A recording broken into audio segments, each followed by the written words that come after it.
Nadala ng Panginoon. Siya ay may magandang balita para sa atin. Siya ay may magandang plano para sa atin na ang kanyang kaharian ay kanyang binubukas sa atin. Na ang kaharian ng Diyos ay kanyang pinapahayag sa mga tao. Kaya kapatid, sa hapon na ito rin ang gusto naming ibahagi sa iyo. Kung ano ang binahagi ni Jesus sa amin, na kami ay tinawag ng Panginoon. Nais ng Panginoon, ikaw ay pagalingin sa iyong karamdaman, sakit. Maraming may karamdaman sakit ngayon. Espiritual at pisikal. Ano yung pisikal? Karamdaman sa pisikal. Magagamot ng doktor, pwede. Pero may mga karamdaman na tanging Panginoon lang ang makapagpapagaling.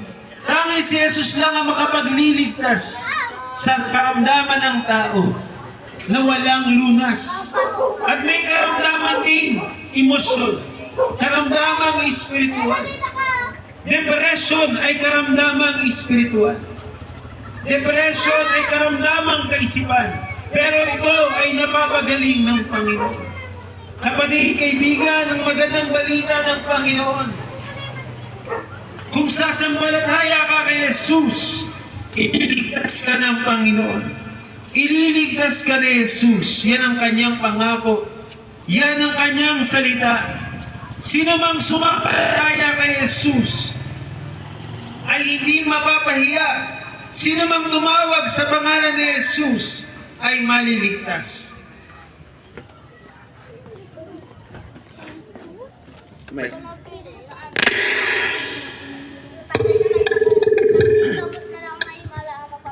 Hello, Sam. Hello, Sam. Hello. Hello, Sam. Hello.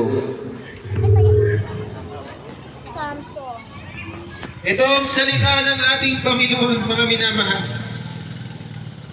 Siya ay naglibot sa iba't ibang lugar at pinagaling niya ang may sakit karamdaman. Iniligtas niya ang may mga taong mabibigat na kalagayan. Ang Panginoon ay nagliligtas at nagbibigay ng buhay na nais ng Diyos na ibigay sa tao. Mga minamahal, meron sa Bible ang pangalan ay Nathaniel. Siya ay sumasampalataya kay Jesus. Tinawag niya si Jesus guro, rabay. Ang sabi ng Panginoon sa kanya, kung susunod ka sa akin, makikita mong bukas ang langit. At makikita mo ang mga anghel ay panig-panaw mula sa kanyang kaharian. Totoo ang salita ng Panginoon, mga minamahal. Si Jesus ay nagbibigay ng buhay. At ang buhay na nais ng Panginoon ay ang buhay na bukas na langit. Hindi saradong langit. Sa buhay natin ngayon, marami nagsasabi ang buhay nila ay parang sarado ang langit. Parang hirap ng buhay. Parang walang pag-ahon sa buhay ng kahirapan. Pero kapatid, sasabihin ko sa iyong katotohanan, si Jesus ay nangangako sa sino mang sasampalataya sa Kanya, bukas na langit, at ang langit na ito ay ang kaharian ng Diyos. Ang langit na sinasabi ng Panginoon na Kanyang pinuturo ay hindi lang langit na tinuturo ng relihiyon na wala namang gustong mauna. Ang gusto ng Panginoon ang tinuturo niyang langit ay ang kaharian ng langit, ang kaharian ng Diyos. Pero para ito'y maranasan mo ang bukas na langit, kailangan magbago ka ng isipan. Ang ibig sabihin ng magsisi, magpalit ka ng kaisipan. Ang kaisipan ng tao ay puno ng kasalanan. Ang kaisipan ng tao ay puro sanlibutan, gawa ng mundo, gawa na sa kasalanan. Kapatid, isa lang ang nakikita ng Panginoong solusyon sa iyong karamdaman. Magpakumbaba ka sa Panginoon. Umamit ka na ikaw ay nagkasala. At sabihin mo, Panginoon, pagalingin mo ako. Panginoon, pagalingin mo ang aking karamdaman sakit. Kapatid, may karamdaman ng tao, pinakamatinding karamdaman ng tao ay ang karamdaman ng kaisipan. Ang karamdaman ng kaisipan, mga minamahal, ito po dinaya ng dyablo. Nilagyan ng dyablo ang kaisipan ng tao upang ang tao ay patuloy na gumawa ng masama. Nilagyan ng kasalanan ng isipan ng tao Kaya ang tao, mga minamahal, ay patuloy na nagkaroon ng karamdamang hindi kayang lunasan ng doktor. Hindi kayang lunasan ng tao. Ito ang karamdamang depresyon. Depresyon, mga minamahal. Ito po ay ginagay ng dyablo sa isipan ng tao. Para ang tao, mga minamahal, ay mawala ng pag-asa. Ang tao ay malulong sa lahat ng uri ng bisyo dahil sa matinding kalungkutan, dahil sa matinding depression. Ang tao nagpunta sa iba't ibang klase ng kasalanan dahil naghahanap ang tao ng kaligayahan. Mga minamahal, ang tunay na kaligayahan ay pag sumunod ka kay Jesus, makikita mo sinasabing bukas na langit, makikita mo sinasabing kaharian ng Diyos ay nagdadala ng kapayapaan. Ang kaharian ng Diyos nagdadala ng liwanag. Ang kaharian ng Diyos nagdadala ng kaligtasan, kapatid, kapayapaan. Ang kalungkutan mo ay pabawi ng Diyos. Pagagalingin ng Diyos ang depression mo. Kahit anong drugs na inumin mo, pero kung may depression ka, hindi ka aalis ang kalungkutan mo. Kahit ano bang inumin mong gamot, galing sa doktor. Pero kung nandiyan pa rin ang kalungkutan mo, kapatid, sinasabi ng Panginoon, yan ay karamdamang pagagalingin niya. Yan ay sakit na kanyang lulunasan. Kapatid, kaibigan, mahal ka ng Panginoon. Sinabi ng Panginoon, kung susunod ka sa akin, ikaw, hindi lang si Nathaniel ang kinakausap ng Panginoon ngayon. Dahil inahayag din ito sa panahon ngayon. Ang pangalan mo ang tinatawag ni Jesus. Kung susunod ka sa akin, makikita mo bukas ang langit. Makikita mo at mararanasan mo ang kasagutan, ang solusyon sa iyong karamdaman, sa iyong kalagayan, sa iyong kahirapan. Kapatid, kaibigan, kaya may taong puno ng hirap ang buhay dahil ang tao ay nagsuot ng damit ng kasalanan. Si Adan at Eva, nung nagkasala sila, mga minamahal, lagi hindi sila hubad. Pero nung nagkasala sila, namatay ang tao, mga minamahal. Ang namatay sa tao, ang damit niya na nilagay ng Diyos sa kanya. Ang damit ng kaliwanagan. Ang damit ng pagiging anak ng Diyos, si Adan at Eva. Kaya nung sila ay nagkasala, nakita nila sila'y hubad. Nakita ni Adan at Eva, wala silang suot, nahiya sila sa Panginoon. At mga minamahal ng katotohanan, kaya ang tao nagtatago sa Diyos. Kaya ang tao ay lumapit sa Diyos. Hubad tayo dahil nasuot natin ay damit ng kasalanan. Kaya kapatid, tinatawag ka ng Panginoon. Katulad ng pagtawag niya kay Adan at Eva. Adan, Eva, nasan kayo? Hindi ba sila nakikita ng Diyos? Nakikita sila ng Diyos. Pero hindi na yun yung pagiging nilikha niya sa kanila. Nahiya na sila sa Diyos. Pero alam nyo, kahit gano'n ang tayo na hubarahan, ang pagkahubad natin dahil sa kasalanan, sinuotan pa rin tayo ng Diyos pantakip, pantakip. Sinuotan sila ng pantakip. Anong takip? Damit ng hayop. Galat ng hayop. Kaya ang tao ay parang naging hayop na mga minamahal. Parang hayop. Ang hayop walang damit, pero di ba? Hindi tayo nilikha na parang hayop, mga minamahal. Gusto ng Diyos ibalik tayo sa pinakamataas na kalagayan. Babalikan niya sa pagiging anak. Ibabalikan ng Diyos. Papalitan niya ang damit mong marumi. Papalitan niya ang damit natin naging makasalanan. Bibigyan niya tayo ng bagong buhay. Kung sasampalataya ka kay Jesus, ang namatay mong relasyon sa Diyos dahil sa kasalanan, ay bibigyan ka ng bagong buhay. Hindi ka na magsusot ng damit ng hayop, damit na parang isang taong makasalanan. Bibigyan ka ng bagong damit, damit ng katwiran ng Diyos, ang damit ng pinatawad at niligis ng Diyos sa kasalanan. Yun ang layunin kaya namatay si Jesus sa krus ng Kalbaryo.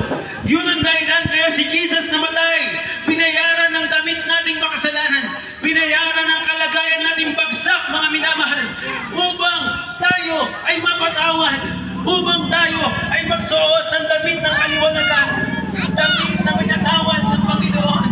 At ito pa maganda rito, dahil sa kanyang mga latay sa krus ng Kalbaryo, dahil sa kanyang mga sugat sa katawan, anumang karamdaman may sakit ngayon, ay magagalingin ni Jesus. Ang karamdaman mo, ang kabigatan mo, ang kalungkutan mo, ang kabigatihan mo, ay magagalingin ni Jesus. Dahil makikita mo pag sumunod ka sa Panginoon, bukas na langit. Hallelujah. Bukas na langit na kung saan ang Panginoon ay bibigyan ka, pagkakalabang ka ng bagong bagay na iyong minimiti mula sa kanyang kaharian. Kapatid, hindi ito paanyaya para sa relihiyon. Hindi ito paanyaya para sumimba ka. Although linggo ngayon, hindi ka tinatawag ng Diyos sumimba para magbawas ng kasalanan. Tinatawag ka ng Panginoon para hubarin mo ang lumang damit. Hubarin mo ang lumang mong pagkatao. At dadamitan ka ng Diyos ng bagong pagkatao. Dadamitan ka ng Diyos ng bagong pagkatao na pinlano niya sa iyo. Ito ay ang maging anak ng Diyos. John 1:12. Na sino mang sumampalataya kay Jesus, sino mang tumanggap kay Jesus, ay bibigyan niya ng kapangyarihan, power to become children of God. Kaya mapalad ng mga batang ito, tinanggap nila si Jesus, nakikinig sila kay Jesus. Bukas ang langit sa mga bata, bukas ang kaharian ng langit para sa mga bata. Kaya sinasabi ng Panginoon, hindi lang para sa bata. Kung magiging katulad ka ng bata, makakapasok ka sa kaharian ng langit. Sinabi ng Panginoon, kung kayo ay magiging katulad ng maliliit kong anak na ito, itong mga batang ito, kung kayo ng tao ay magiging katulad nila, kapatid, bubukas din sa iyo ang kaharian ng langit. Bubukas din sa iyo ang himala ng Diyos. Bubukas din sa iyo ang kaligayahan na nanggagaling sa kanyang kaharian. Kaligayahan hindi galing sa mundo. Kaligayahan hindi galing sa kasalanan. Ang kaligayahan galing sa kanyang kaharian. Ang tawag natin dito, joy. Hindi lang happiness. Kasi pag happiness, may pera ka, happy ka. Pag wala ka ng pera, lonely ka na. Hindi happiness na pang material. Hindi happiness na pang pansamantala lang. Yeah, may bigas tayo. Salamat, masaya tayo. Pero pag wala ng bigas, malungkot na tayo. Iyan ang kaligayahan ng tao. Kulang. Pero pag ikaw ay nagbalik loob sa Panginoon, bibigyan ka ng Diyos ng tunay na kaligayahan. Joy! O ito may pangalan na joy. Pero hindi ito yung joy. Ito yung galing sa kanyang kaharian na kaligayahan. Ito yung galing sa kapayapaan. Ito yung galing sa Panginoon. Kaya kapatid, kaibigan, nais ng Panginoon, magbalik loob ka sa Kanya. Nais ng Panginoon, sumampalataya ka sa salita niya at ipapakita niya sa iyo ang kapangyarihan niya na kaya kang pagalingin, na kayang maghimala, na kayang magbago ng buhay, na kayang bigyan ka ng bagong pagkatao. Oo, hindi na mababago yung record mo na nagawang kasalanan. Kaya ang kailangan mo, bagong record. Kailangan mo ng bagong buhay. Kapatid, ang bagong buhay, kailangan mo tanggapin si Jesus sa buhay mo. Kailangan mo papasukin ang Panginoon sa tahanan mo. Nakikinig ka, nanay, tatay, pag hindi mo pinapasok si Jesus sa buhay mo, parang sinabi mong hindi mo kailangan si Jesus sa tahanan mo. Pero pag pinapasok mo si Jesus sa buhay mo, pinapasok mo si Jesus sa tahanan mo, kapatid, ang tahanan mo ay tahanan ng Diyos. Papasok siya at sasalo siya sa iyong tahanan. Kaya kapatid, ito ang salita ng Panginoon. Mapalad ang taong nakinig. At mapalad ang taong binuksan ng tahanan. Mapalad ang isang taong hindi literal na tahanan. Hindi literal na bahay mo bubuksan mo. Ang totoong bahay na gusto ng Panginoon pasukin. Ang puso mo, ang buhay mo, ang pagkatao mo, buksan mo sa Panginoon. Dahil kinakatok ka ng Panginoon. Tinatawag ka niya na ikaw ay magbukas ng puso mo.